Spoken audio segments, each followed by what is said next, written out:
చాలాసార్లు నాకు కొండగట్టు పునర్జన్మనిచ్చిందంటే దానికి ప్రత్యక్ష సాక్షి మన సత్యం గారు. నాకున్న సన్నిహితులు స్నేహితులు వీళ్ళందరూ ఉండే మధ్యలో మేము ఇక్కడికి వచ్చి శ్రవణ్ కానీ మేము అందరూ వచ్చి ఇక్కడికి వచ్చినప్పుడు యాక్సిడెంట్ అయితే హైటెన్షన్ వైర్ తగిలేదు. ఎలా మిస్ అయింది, ఎలా బతుకుని నాకు ఈ రోజుకి తెలియదు. అందుకే నాకు కొండగట్టు ఆంజనేయ స్వామి మీద నాకు అపారమైన భక్తి, అపారమైన గౌరవం, అపారమైన కృతజ్ఞత.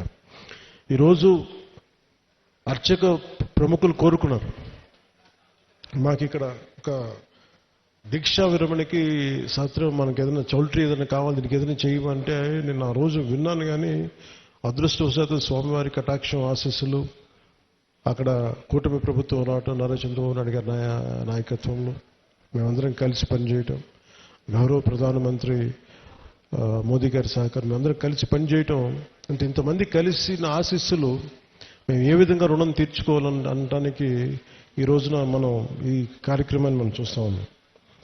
అలాగే దీనికి ప్రత్యేకించి సహకరించిన టీటీడీ సభ్యులు, తెలంగాణ నాయకులు, మనకి మహేందర్ రెడ్డి గారు కానీ, అలాగే యాదాద్రి ఆర్కిటెక్ట్ బోరుగాపు ఆనంద్ సాయి గారికి కానీ, ప్రతి టీటీడీ బోర్డు సభ్యులకి, వీళ్ళందరూ కలిసి కట్టుగా కృషి చేసి టీటీడీ చైర్మన్ బిఆర్ నాయుడు గారి దృష్టికి తీసుకుపోయారు. సో వీళ్ళందరూ కూర్చొని సమిష్టిగా చాలా పెద్ద మనసుతోటి, ఎందుకంటే కొన్నిసార్లు బ్యూరోక్రాటిక్ ప్రాసెస్లో అందరికీ మనసు ఉంటుంది కానీ చేయడానికి ఆ పనులు నడవు.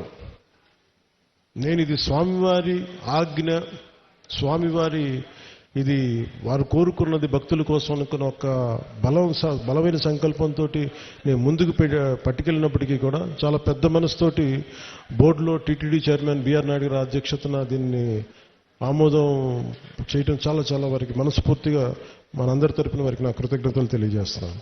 దీనికి సహకారం తెలిపిన ఆంధ్రప్రదేశ్ దేవాదాయ శాఖ మంత్రి శ్రీ ఆనం రామనారాయణ రెడ్డి గారికి,